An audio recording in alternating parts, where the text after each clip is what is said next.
Lotus reality and agro farming వారు premium farm land projects మన పొలం ఫేజ్ 1, 2 మరియు 3 కంప్లీట్ చేసుకొని మన పొలం phase 4 Wasar village at Narayana Khed లో ఆగస్టు 15 ఇండిపెండెన్స్ డే రోజు గ్రాండ్ లాంచ్ చేయడం జరుగుతోంది.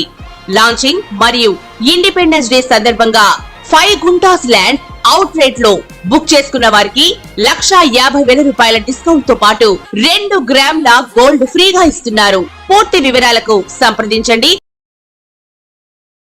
ఓం మహాగణాధిపతయే నమః. ఓం గురుభ్యో నమః. ఓం శ్రీమాత్రే నమః. ప్రేక్షకులకి ఈరోజు మనం చెప్పుకోబోయే టాపిక్ ఏమిటి అంటే, మనకు చూడండి లైఫ్లో చాలా అంశాలు ఒక్కొక్కసారి ఏమవుతుంటుందంటే అది ఇంకా ఆగిపోయినట్టుగా ఉంటుంది లైఫ్లో. అది మన పర్సనల్ ఎదుగుదల కానివ్వండి, ధన సంబంధించిన విషయం కానివ్వండి, లేనట్లయితే పిల్లలకు కొంతమందికి చదువుకు సంబంధించిన విషయం కానివ్వండి, అదేవిధంగా వివాహం కావచ్చు, ఉద్యోగం కావచ్చు, వ్యాపారం కావచ్చు, స్ట్రక్ అయిపోయినట్టుగా ఉంటుంది.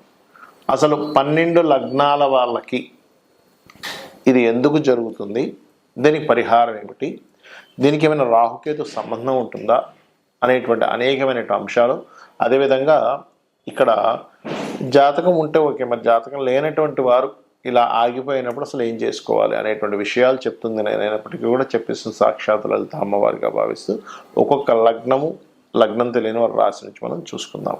కర్కాటక లగ్నము, కర్కాటక రాశి.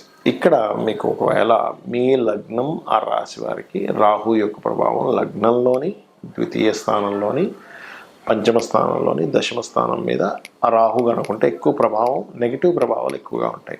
మరి దీనికి ఏంటండి భయపడాలి? అస్సలు అక్కర్లేదు, భయపడాల్సిన అవసరం లేదు.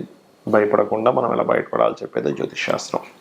ఉదాహరణకి కర్కాటక లగ్నం అయిందండి, లగ్నంలో రాహు ఉన్నాడు. ఇప్పుడు ఏమిటి, మీరు ఒకటే గుర్తుపెట్టుకోండి, లగ్నంలో మీకు కనుక రాహు ఉంటే మీరు చాలా సింపుల్గా దీన్ని బయటపడడం ఎలా అంటే, ఎక్కువ మెడిటేషన్ చేయండి, ఊహించుకోవడం ఆపండి. బికాజ్ ఆఫ్ ఎమోషన్స్, ఎక్కువ ఓవర్ ఎమోషన్స్ జరుగుతూ ఉంటాయి. అయితే ఈ చంద్రుడు వెళ్ళి కనుక శుభగ్రహాలతో ఉన్నాడు, దట్ ఫైన్, అప్పుడు మళ్ళీ మీకు ఆ ఇబ్బంది అనేటువంటిది రాదు. అలా కాకుండా ఒక్కొక్కసారి ఇదే రాహువు మీకు 2వ స్థానంలో ఉంటాడు. కర్కాటక లగ్నాత్ 2వ స్థానంలో ఉన్నప్పుడు ఏమవుతుందంటే, ఇక్కడ కుటుంబ సభ్యుల్లో తండ్రి గారి మూలంగా లేదా తండ్రి గారికి సంబంధించిన మనీ రిలేటెడ్ మూలంగా కొంచెం కుటుంబ సభ్యుల్లో కొంత మిస్కమ్యూనికేషన్ కానివ్వండి, కొంత ఇబ్బందులు కానివ్వండి, ఫైనాన్షియల్గా కొంత గొడవలు కానీ ఇస్తుంది అక్కడ.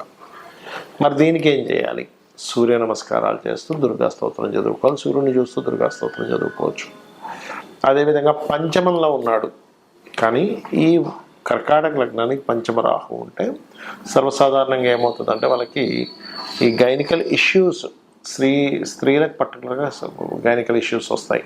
అయితే కొంతమందికి ఏమవుతుందంటే మిస్క్యారేజ్ అయ్యి దాని తర్వాత సంతానం కలగడం. అందుకే ఏం చేయాలి, వీళ్ళు స్ట్రిక్ట్గా కొన్ని రూల్స్ పాటించాలి. ఏమిటంటే, సంతానం గర్భవతిగా ఉన్నప్పుడు గుర్తుపెట్టుకోండి, ఇల్లుని కన్స్ట్రక్షన్ చేయడం లాంటివి చేయకూడదు. అందుకని చాలామంది ఏం చేస్తారు, ఆ అమ్మాయిని తీసుకెళ్ళి ఇంకొక ఇంట్లో ఉంచి అప్పుడు కన్స్ట్రక్షన్ స్టార్ట్ చేస్తారు. అంటే ఏమిటి, గర్భవతిగా ఉన్నప్పుడు అసలు ఇల్లు కన్స్ట్రక్షన్ చేయకూడదు, ప్రారంభించడము ఇట్లాంటివి చేయకూడదు. దానికంటే ముందు తర్వాత అయినా చేసుకోవచ్చు, డోంట్ వరీ. అలాగే మరొక విషయం ఏంటంటే, ఇక్కడ ఈ పంచమ స్థానం ఫ్రెండ్స్ని, షేర్ మార్కెట్ని, ఫ్రెండ్స్లో కూడా కూడని సంఘం. అంటే కొన్నిసార్లు ఫ్రెండ్స్ వల్ల అద్భుతంగా మంచి స్టేజ్కి వెళ్ళిన వాళ్ళు ఉంటారు, ఫ్రెండ్స్ వల్ల వ్యసనాల బారిన పడిన వాళ్ళు ఉంటారు. సో అటువంటి ఫలితం ఇస్తుంది అక్కడది. అలాగే దీంతోపాటు ఈ యొక్క కర్కాటకం వారు దశమ స్థానంలో కనుక రాహు ఉన్నాడు అంటే, పంచమంలో రాహు ఉంటేనేమో ఫ్రెండ్స్, వ్యసనాలు ఇట్లాంటి విషయాలు చూసుకోవాలి. దశమ స్థానంలో ఉన్నప్పుడు ఏమైపోతుందంటే, మీరు ఎప్పుడైతే జాబ్ చేస్తుంటారో అక్కడ మీకు ప్రెజర్ ఎక్కువగా ఉంటుంది. అంటే మీ మీ పైన పనిచేసే వాళ్ళు లేదా మీ కింద వాళ్ళతో కానీ వాళ్ళతో స్ట్రెస్ ఎక్కువగా ఉంటుంది, గొడవలు ఎక్కువగా అవుతూ ఉంటాయి, అనవసరమైనటువంటి ఇవి పెరుగుతూ ఉంటాయి. మరి దీనికి ఏం చేయాలి అంటే, సింపుల్గా చూసుకున్నట్లయితే ఇక్కడ మీరు చేయవలసినటువంటిది పర్టికులర్గా ఈ ఆఫీస్లో కూర్చున్నప్పుడు ఒక్కసారి దుర్గానామాన్ని స్మరించండి. లేదు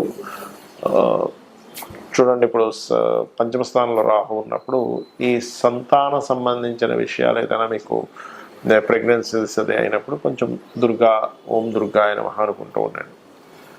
అంటే ఈ ఫైనాన్స్ మ్యాటర్స్ రెండో స్థానంలో రాహు ఉన్నాడు. ఫైనాన్స్ మ్యాటర్స్ ఇచ్చేటప్పుడు తీసుకునేటప్పుడు దుర్గా అనుకోండి. అంటే ఏది కర్కాటక నుంచి 2లో ఉంటేనే, పంచమంలో ఉంటేనేమో సంతానం, దశమంలో ఉంటేనేమో ఆఫీస్లో కూర్చున్నప్పుడు ఇవి చేయండి అనే విధాలా మీకు బాగుంటుంది. చాలామందికి లగ్నం కానీ రాశి కానీ నక్షత్రం కానీ తెలియదు వాళ్ళకి, వాళ్ళు పుట్టినప్పుడు ఏ నక్షత్రం ఉందనేటువంటిది. మరి అలాంటి వాళ్ళు ఏం చేయాలి? ఇక్కడ మనకి వేదాల్లో చెప్పినటువంటి కొన్ని అద్భుతమైనటువంటి అంశాలు నేను మీకు ఇప్పుడు షేర్ చేస్తాను. ఎవరికైనా కానీ గుర్తుపెట్టుకోండి, బాగా అసలు ముందుకు కదలట్లేదు అన్నప్పుడు వాళ్ళు ముఖ్యంగా సర్పసూక్త పారాయణం, అగ్నిసూక్త పారాయణం చేసుకుంటుండాలి. ఇది పారాయణం అంటే వినడం కానీ, లేకపోతే ఇంట్లో పారాయణం చేసి అభిషేకం చేయడం, ఇట్లా రకరకాలు ఉంటాయి, హోమం చేయడం. అంత చేయలేము అనుకునేటువంటి వారు చాలా సింపుల్ రెమెడీ ఒకటి చెప్తాను. మీకు దగ్గరలో ఆలయాలు ఉంటాయి, అందులో రావి చెట్టు ఉంటుంది. ఆ రావి చెట్టు కిందని సర్ప ప్రతిష్ఠ చేసిన ఉంటాయి. అక్కడికి వెళ్ళి చక్కగా మీరు ఒక చెంబులో, అది రాగి చెంబు కానివ్వండి, స్టీల్ చెంబు కానివ్వండి, ఏదైనా చెంబు కావచ్చు, దాంట్లో వాటర్ చక్కగా నిండుగా పోసుకొని అందులో పసుపు, గంధము, ఇంకా ఎక్కువగా తీవ్రంగా ఉంటే కొంత కుంకుమ కూడా వేసి ఆ చెంబును పట్టుకొని ఆ రావి చెట్టు చుట్టూ ప్రదక్షిణం చేయండి. ప్రదక్షిణం చేసి దాని తర్వాత ఆ నీటిని ఆ మొదల్లో, రావి చెట్టు మొదల్లో వేయచ్చు, లేదా అక్కడ ఏదైనా సర్ప ప్రతిష్ఠ చేస్తున్నట్లయితే వాటి మీద కూడా వేయవచ్చు. దీంతో పాటు ఇంకొక పని చేయాలి. ఏమిటది అంటే, ముఖ్యంగా 4 గ్రహాలు ఏమిటవి? కర్మకారకుడైనటువంటి శని భగవానుడు, అంటే మన కర్మ బట్టే కదా ఇట్లా ఉంది పరిస్థితి, కాబట్టి కర్మకారకుడైనటువంటి శని భగవానుడికి, మరియు కుజుడికి, కుజగ్రహానికి, రాహువు, కేతువు, ఈ 4 గ్రహాల దగ్గర దీపారాధన చేయండి. అలా కాదండి, నా పర్సనల్ చార్ట్ పరంగా ఇలా ఉంది కాబట్టి ఆ ఫలానా గ్రహానికి, that is different. Me personal chart ఉంటే మీ పర్సనల్ చార్ట్లో అసలు ఏ ప్లానెట్ అక్కడ రిజల్ట్స్ ఇస్తుంది, దానికి దానం చేయాలా, చాంటింగ్ చేసుకోవాలా, లేనట్లయితే దానికి సంబంధించినటువంటిది ఏదైనా ఫుడ్. కొన్నిసార్లు ఎలా ఉంటుందంటే, సన్ బాగా పాడైపోయాడు, ఎక్కువ గోధుమలు తింటుండడం వల్ల ఎక్కువ ఇబ్బంది వస్తూ ఉంటుంది. అట్లా ఒక్కోసారి రెడ్ కలర్స్ వేసుకోవడం వల్ల, ఆరెంజ్ కలర్స్ వేసుకోవడం వల్ల ఇబ్బంది వస్తూ ఉంటుంది. ఆ రకంగా ఏంటంటే, ఒక ప్లానెట్ పాడయ్యాడు అనుకోండి, మీ జన్మజాతకంలో చిన్న ఎగ్జాంపుల్ చెప్తాను, సన్ పాడయ్యాడు, orange colour dresses important works వెళ్ళినప్పుడు వేసుకోకండి. ఇప్పుడు ఎట్లా అంటే న్యాచురల్గా రెగ్యులర్గా వేసుకోవచ్చు. రెగ్యులర్గా ఇంట్లో తిరుగుతుంటాము, వేరే వేరే పనులకు వెళ్తుంటాం, అలాగే ఇంపార్టెంట్ అనే అగ్రిమెంట్, లేదా ఒక పెళ్లి చూపులు, లేనట్లయితే ఒక సంథింగ్ ఒక మాట్లాడుకోబోతున్నాం, ఒక డీల్ చేయబోతున్నాం, అలాంటప్పుడు సన్ పాడైతే ఆరెంజ్ వేసుకోకండి. అలాగే మూన్ పాడయ్యాడు, వైట్ కలర్ వేసుకోకండి. మార్స్ రెడ్ కలర్, మెర్క్యూరీ అంటే బుధుడు గ్రీన్ కలర్, మార్స్ అంటే కుజుడు, మెర్క్యూరీ అంటే బుధుడు. అదేవిధంగా గురువు క్రీమ్ ఆర్ ఎల్లోయిష్ కలర్స్ లేదా గోల్డెనిష్ కలర్స్, శుక్రుడు again white colour, Rahu cement colour అంటే యాష్ కలర్ అంటారు, కేతు మిక్స్డ్ కలర్స్లా ఉంటుంది, పువ్వులుగా. ఇవి ఎప్పుడు మీరు పర్టికులర్గా ఒక పని మీద, ఇది చాలా ఇంపార్టెంట్ లైఫ్లో, నా లైఫ్ టర్న్ అవుతుంది ఇక్కడ అనుకునేటప్పుడు వెళ్ళినప్పుడు మీకు ఫలానా ప్లానెట్స్ పాడైతే ఆ కలర్స్ వాడకండి. అదేవిధంగా ప్లానెట్ బాగుంటుంది కొంతమందికి, అంటే జూపిటర్ ఓన్ హౌస్లో ఉన్నాడండి, నాకు వీనస్ ఓన్ హౌస్లో ఉన్నాడండి, నాకు మూన్ ఓన్ హౌస్లో ఉన్నాడు, పాపగ్రహాల మధ్యలో లేడు, శుభగ్రహాల మధ్యలో ఉన్నా అంటాం. అలాంటప్పుడు ఇందాక నేను ఏవైతే అవాయిడ్ చేయమన్నానో ఆ కలర్స్ ఇంపార్టెంట్ టైంలో వేసుకోండి, అప్పుడు మీకు పాజిటివ్ జరుగుతుంది. ఇది పర్టికులర్గా గుర్తుపెట్టుకోండి. అలాగే ఇక్కడ ఏదో సర్పదోషం ఉందనో, లేకపోతే ఇంకోటి ఏదో ఎల్నాడు శని ఉందనో, లేకపోతే ఇంకోటి ఏదో ఉందనో ఎక్కువగా దాని గురించి ఆలోచిస్తే తీవ్రంగా ఉండకండి. ఎందుకంటే ఈ గ్రహాలు అనేటువంటి మనుషుల మీద పగపట్టవు, గుర్తుపెట్టుకోండి. ఇది కేవలం మనం పాస్ట్ లైఫ్లో చేసుకున్న కర్మ. అంటే ఇంకా సింపుల్గా చెప్పాలంటే, ఒక లోన్ తీసుకున్నాము, లోన్ తీసుకొని బ్యాంక్ దగ్గర తీసుకున్నప్పుడు వాడు ఫోన్ చేస్తాడు, లేదా ఎప్పుడు కడతారండి అని ఫోన్ అడుగుతాడు. అంత మాత్రం చేత బ్యాంకు వాడు మన మీద ఏదో పగున్నట్టు కాదు కదా. మీరు లోన్ తీసుకున్నారు, ఆ లోన్ కట్టమని అడుగుతున్నాడు బ్యాంక్ వ్యక్తి, మీరు కడతారు, క్లియర్. అలాగే పూర్వజన్మలో చేసినటువంటి మంచి కర్మలు ఉంటాయి, బ్యాడ్ కర్మలు ఉంటాయి, అందరికీ ఉంటుంది, భూమి మీద పుట్టిన ప్రతి ప్రాణికి ఉంటుంది. అలా ఆ కర్మ అక్కడికి వచ్చి మీకు ఈ కర్మ నువ్వు తీర్చుకో అంటుంది. అంటే అలాగా ఒక్కోసారి చిన్నపిల్లవాడికి వచ్చింది ఎడ్యుకేషన్ రిలేటెడ్ కర్మ బాగాలేదు, అప్పుడు ఆ ఎడ్యుకేషన్ రిలేటెడ్ సంబంధంగానే స్ట్రెస్ అవుతూ ఉంటాడు మాటికి. అలా కాకుండా వివాహ సంబంధించిన విషయం బాగాలేదు, వివాహం విషయంలోనే స్ట్రెస్ అవుతుంటారు. అంటే ఏమిటి, నువ్వు స్ట్రెస్ అవుతూ దాని గురించి ఎక్కువ కష్టపడుతున్నావు అంటే సంథింగ్ కర్మ అక్కడ కనెక్ట్ అయింది. ఇక్కడ మేజర్గా కొన్ని చెప్పాలంటే వివాహం అవ్వట్లేదు, మీరేం బాధపడక్కర్లేదు. వివాహానికి సంబంధించిన ఒక మంత్రం, ఓం కామేశబద్ధ మాంగళ్య సూత్ర శోభిత కందర.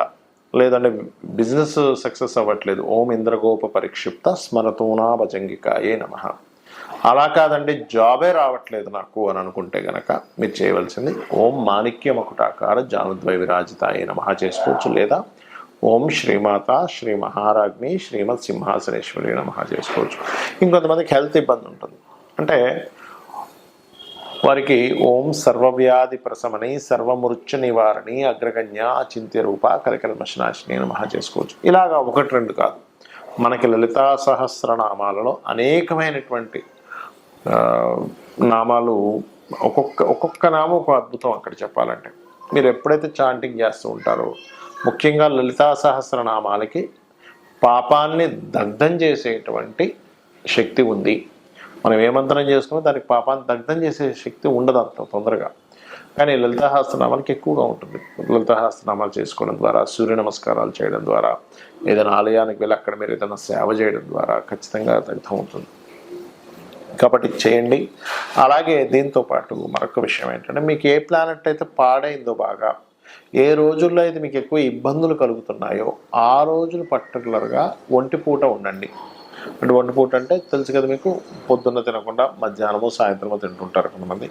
కానీ ఉపవాసం, కంప్లీట్ ఉపవాసం మాత్రం మీరు ఏకాదశి రోజు మాత్రమే చేయండి.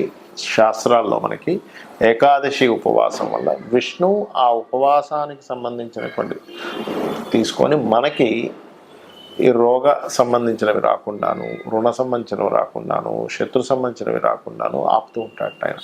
అంటే రోగ శత్రువులు తగ్గుతారు ఏకాదశి ఉపవాసం చేస్తే. దాని మీద ఒక వ్యక్తి జపాన్లో రీసెర్చ్ కూడా చేసి ఇలా రోగాలు తగ్గడానికి ఉంది అని చెప్పడం కూడా జరిగింది. మనం సో దాన్ని ఎంత పాటిస్తే అంత మంచిది. అదేవిధంగా ఇక్కడ మరొక విషయం ఏంటంటే, మీరు ఏదైనా ఒక మంత్రం చేసేటప్పుడు చాలామంది నన్ను అడుగుతూ ఉంటారు, ఏమండి మీరు ఇప్పుడు ఈ మంత్రం చెప్పారు ఎంతసేపు చేయాలి? మినిమం 40 to 45 minutes ఖచ్చితంగా చేయాలి.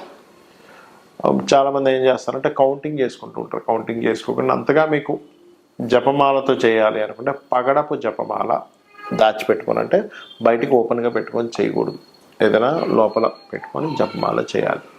పగడపు మాలతో చేస్తే తొందరగా ఫలితం కూడా వస్తుంది జపమాల. సో ఇది చేయండి.